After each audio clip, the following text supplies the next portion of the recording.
তোমরা যারা সবাই বিসিএস এর প্রিপারেশন নিতে চাও, অনেকে কিন্তু চাইলে তোমরা রিটেন এবং পিলির প্রিপারেশন একসাথেই নিতে পারো।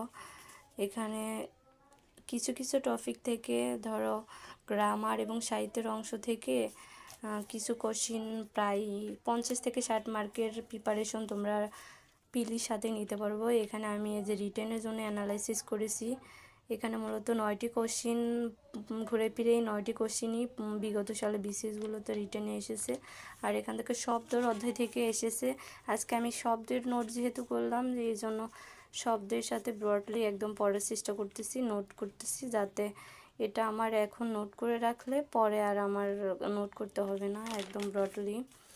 এখানে দেখতে পাচ্ছ এই যে একদম পিলিয়ার রিটেন অনুযায়ী নোট করেছি। 38তম বিসিএসের রিটেনে এসেছিল অর্থ অনুসারে শব্দের শ্রেণী বিভাগ।